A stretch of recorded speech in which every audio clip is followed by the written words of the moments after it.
ఈ ప్రభుత్వం కూటమి ప్రభుత్వం చంద్రబాబు నాయుడు గారి నాయకత్వంలో, పవన్ కళ్యాణ్ గారి నాయకత్వంలో అధికారంలోకి వచ్చిన తర్వాత ప్రభుత్వ ఆసుపత్రులకు ఉన్న బకాయిలు చెల్లించడం జరిగింది అధ్యక్ష. 457,47,45 లక్షలు బకాయిలను చెల్లించడం జరిగింది. అయితే ప్రస్తుతానికి ఈ రాష్ట్రంలో ఉంటున్న గవర్నమెంట్ ఆసుపత్రులకి ఇంకా 110,21 లక్షలు చెల్లించాల్సిందే. వాటిలో తొందరలో కూడా వాటిని కూడా చెల్లిస్తాం.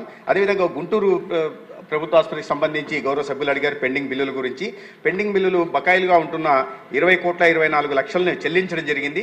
ఇప్పుడు బకాయిలు ఉన్నది 4,09 లక్షలు బకాయిలు ఉన్నాయి. వాటిని కూడా తొందరలోనే చెల్లిస్తాం. అధ్యక్ష, ఈ చిన్న విషయానికి సంబంధించిన నేను ఒక చిన్న క్లారిఫికేషన్ ఇవ్వాలి. ఎందుకంటే రాష్ట్రంలో ఆరోగ్యశ్రీ సేవలు నిలిచిపోయాయని చెప్పి పూర్తిగా ఈ రకంగా నిలిచిపోయిన ఆరోగ్యశ్రీ సేవలు, అదేవిధంగా ఆరోగ్యశ్రీ రద్దు చేసి ప్రజలకు మరణ శాసనం రాసిన చంద్రబాబు అని కొన్ని పత్రికల్లో, కొన్ని ఛానళ్లలో బురద జల్లే ప్రయత్నం చేస్తున్నారు అధ్యక్ష. ఆరోగ్యశ్రీ అనేది నిలిచిపోలేదు అధ్యక్ష. కూటమి ప్రభుత్వం అధికారంలోకి వచ్చిన తర్వాత పేరు మాత్రమే మారింది. దానికి ఎన్టీఆర్ వైద్య సేవ కూడా పేరు మార్చడం జరిగింది. అయితే దీంట్లో సేవల్లో ఎక్కడ కూడా అంతరాయం కలగలేదు. గౌరవ సభ్యులకు దృష్టి కూడా నేను తీసుకురాదలుచుకున్నాను. ఎందుకంటే ఉదాహరణ ఇస్తాను అధ్యక్ష.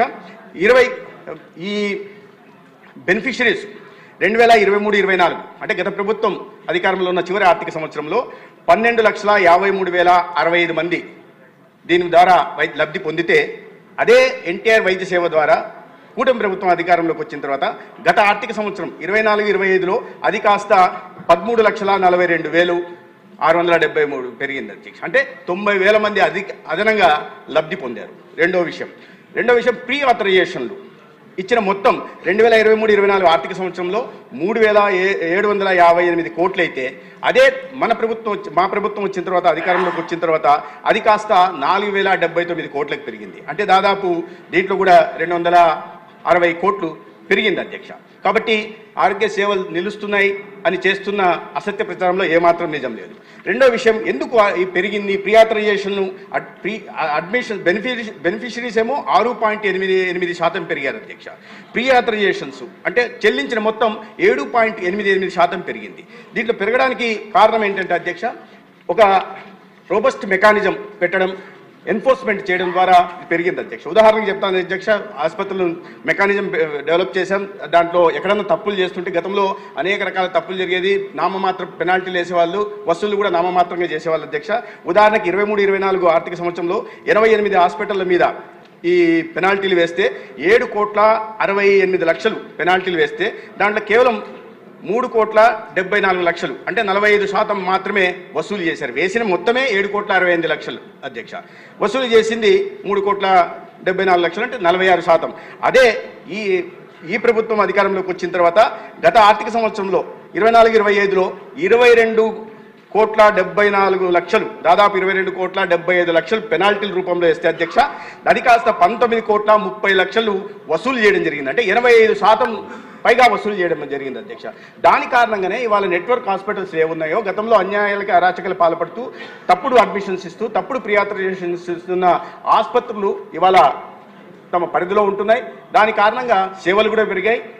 రాబోయే రోజుల్లో 25 లక్షల దాకా కూడా ఈ ఎన్టీఆర్ వైద్య సేవ ద్వారా సేవలు అందించాలనే ప్రతిపాదన కూడా కేబినెట్లో ఇటీవలే ఆమోదం పొందింది. తద్వారా ఈ రాష్ట్రంలో 1,43,00,000 మంది పేదలకి 25 లక్షల దాకా వైద్య సాయం, అదేవిధంగా 20 లక్షల కుటుంబాలకి, మధ్యతరగతి కుటుంబాలకు కూడా 2.5 లక్షల దాకా కూడా వైద్య సాయం అందించే ప్రయత్నం పూర్తిగా ప్రభుత్వమే ఉచితంగా చేస్తుంది అధ్యక్ష. ధన్యవాదాలు.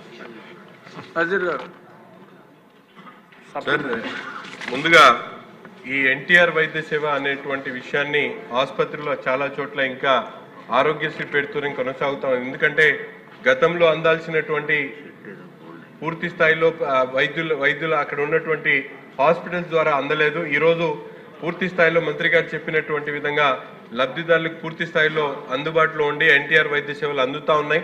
ప్రైవేట్ హాస్పిటల్తో పాటు ప్రభుత్వ ఆసుపత్రులు కూడా ఈరోజు చాలా వరకు పనిచేస్తున్నటువంటి పరిస్థితి ఉన్నప్పుడు కూడా ఇటువంటి ఏదైతే బకాయిలు ఉన్నాయో కొన్ని ప్రభుత్వ, ముఖ్యంగా గుంటూరు ప్రభుత్వ ఆసుపత్రి ఈరోజు దాదాపు 1,900-1,500 బెడ్స్తో పాటు 3,000 మంది ప్రతిరోజు కూడా హాస్పిటల్కి వస్తూ ఉన్నారు.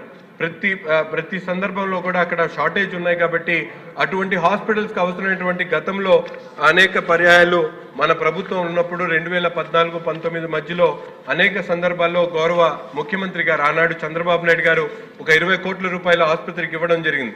అటువంటి ఆసుపత్రికి ప్రత్యేకమైనటువంటి శ్రద్ధ తీసుకొని ఎన్టీఆర్ వైద్య సేవ ద్వారా అందేటువంటి బెనిఫిట్స్ ఏదైతే ఉన్నాయో వాటిని పూర్తిగా ఇందాక మంత్రి గారికి దీని మీద మార్క్ అనేటువంటి ఒక రెగ్యులేషన్ ఏదైతే ఉందో గత ప్రభుత్వంలో వైసీపీ ప్రభుత్వంలో ఈ పెట్టడం జరిగింది. అంటే ఆరోగ్యశ్రీ ట్రీట్మెంట్లో జరిగినటువంటి నిధుల్ని 40% తిరిగి ప్రభుత్వం తీసుకునేటువంటి ఒక రెగ్యులేషన్ ని పెట్టడం జరిగింది. దాని ద్వారా ఇప్పుడు వచ్చేటువంటి నిధులు ఒకవైపు డాక్టర్స్ సంబంధించినటువంటి 30% ఇచ్చిన తర్వాత బెడ్ మెయింటెనెన్స్ కోసం ఇచ్చేటువంటి 40% తర్వాత ఈ మార్క్ రెగ్యులేషన్ తో వచ్చేటువంటి అన్ని ఏదైతే బెనిఫిట్స్ ఉన్నాయో అన్ని కూడా డైవర్ట్ అవుతున్నాయి. కాబట్టి ఇటువంటి పెద్ద ఆసుపత్రులకి అటువంటి రెగ్యులేషన్ తీసేయమని చెప్పి కూడా గౌరవ మంత్రి గారిని ఈ సందర్భంగా కోరుతా ఉన్నాం. దానివల్ల గుంటూరు ప్రభుత్వ ఆసుపత్రికి దాదాపు ఈరోజు చూస్తా ఉన్నాం ఇప్పుడు దాదాపు 4 కోట్ల రూపాయలు అన్నారు. అవన్నీ పోయిన తర్వాత 4 కోట్ల రూపాయలు యాక్చువల్ అమౌంట్ అయితే 8,64,00,000 రూపాయలు ఈ రోజు రావాల్సినటువంటి పరిస్థితులు ఉన్నాయి. సో ఇటువంటి మార్క్ రెగ్యులేషన్ తప్పనిసరిగా గుంటూరు ప్రభుత్వ ఆసుపత్రికి తీయడంతో దాని డెవలప్మెంట్ కోసం అవసరమైనటువంటి నిధులు హాస్పిటల్ డెవలప్మెంట్ సొసైటీ ద్వారా కొత్తగా డెవలప్ చేసుకోవడానికి అవకాశం ఉంటుంది. కాబట్టి ప్రత్యేకంగా గుంటూరు ప్రభుత్వ ఆసుపత్రికి ఆ రెగ్యులేషన్ తీయాలని చెప్పి గౌరవ మంత్రి గారిని ఈ సందర్భంగా కోరుతా ఉన్నాం. గౌరవ సభ్యులు ఎన్టీఆర్ వైద్య సేవ బ్రాండింగ్ జరగాలని చెప్పారు, కానీ వారు అడిగిన ప్రశ్న ఆరోగ్యశ్రీ అని అడిగారు. కాబట్టి సభ్యులందరూ కూడా నేను కోరుతున్నది ఏంటంటే ఎన్టీఆర్ వైద్య సేవ ద్వారానే సేవలు అందుతున్నాయి. బ్రాండింగ్ కూడా ప్రతి ఆసుపత్రిలో తదనుగుణంగా ఇవ్వడం జరిగింది. తర్వాత వాళ్ళు ఏపీ మెర్క్ గురించి ప్రస్తావించారు. ఏపీ మెర్క్ అనేది Andhra Pradesh medical education research corporation పేరుతో స్థాపించబడింది అధ్యక్ష. దాంట్లో 40% వారు చెప్పినట్టుగా ప్రభుత్వానికి మిగిలినది ఆసుపత్రి అభివృద్ధి కోసం ఏ డాక్టర్ అయితే ఆ ఫలానా ప్రొసీజర్కి ట్రీట్మెంట్ ఇస్తాడో ఆయనకి ఇన్సెంటివ్ కూడా ఇవ్వడం, అందుకు ప్రోత్సాహం ఇవ్వడం కోసం ప్రభుత్వ రంగంలో కూడా ఈ రకంగా తీసుకురావడం జరిగింది అధ్యక్ష. దాని కారణంగానే ఇవాళ ఈ పెండింగ్ బిల్లులు ఏదైతే ప్రస్తావించారో అది ఆ ఏపీ మెరుగు పెట్టడం వల్లనే ప్రభుత్వ ఆసుపత్రికి వస్తున్నాయనే విషయాన్ని గౌరవ సభ్యులకు మీ ద్వారా తెలియజేస్తున్నాను అధ్యక్ష. ఇక రెండో విషయం, గుంటూరు ఆసుపత్రి గురించి వారు ప్రధానంగా అభివృద్ధి గురించి ప్రధానంగా ప్రస్తావించారు. ఇప్పటికే గుంటూరులో మన కుటుంబ ప్రభుత్వం వచ్చిన తర్వాత చంద్రబాబు నాయుడు గారి ఆదేశాల మేరకు అక్కడ క్యాన్సర్ కేసులు పెరుగుతున్న నేపథ్యంలో గుంటూరు క్యాన్సర్ సెంటర్ని ఒక పెట్ స్కానర్ తీసుకొచ్చి, అతి ఖరీదైన పెట్ స్కానర్ తీసుకొచ్చి ఇవాళ దేశంలోనే లెవెల్ 1 క్యాన్సర్ సెంటర్లు ఏవైతే ఉన్నాయో వాటి సరసన నిలబెట్టడం జరిగింది అధ్యక్ష. పెద్ద పెద్ద కార్పొరేట్ ఆసుపత్రులుగా చెప్తున్న వాటి సరసన ఇవాళ అతి ఖరీదైన పెట్ స్కానర్ కూడా తీసుకురావడం జరిగింది. అదేవిధంగా వారు చెప్పినట్టు జిమ్ఖానా అల్యూమినై ఏదైతే ఉందో ఆ కాలేజీలో జరిగిన వాళ్ళందరూ కలిసి దాదాపు 90 కోట్లతో ఎంసీహెచ్ బ్లాక్ నిర్మించడం జరిగింది. దానికి కూడా ఇటీవలనే ప్రభుత్వం అక్కడ అదేవిధంగా కాకినాడలో కూడా వారు పూర్వ విద్యార్థులంతా కలిసి నిర్మించిన ఎంసీహెచ్ బ్లాక్లలోకి దాదాపు 55 కోట్లతో కావాల్సిన డయాగ్నోస్టిక్ ఎక్విప్మెంట్ కూడా మంజూరు చేయడం జరిగింది అధ్యక్ష. ఈ కూటమి ప్రభుత్వం లక్ష్యం ప్రాధాన్యత ఏంటంటే ప్రజల ఆరోగ్య సంరక్షణ, ప్రభుత్వ సంస్థలను కూడా ఆరోగ్య వ్యవస్థల్ని ప్రభుత్వ ఆరోగ్య కేంద్రాలు కూడా పటిష్టపరిచే దిశగా కూడా తీసుకోవాల్సిన ప్రతి చర్యని తీసుకుంటున్నాం అధ్యక్ష.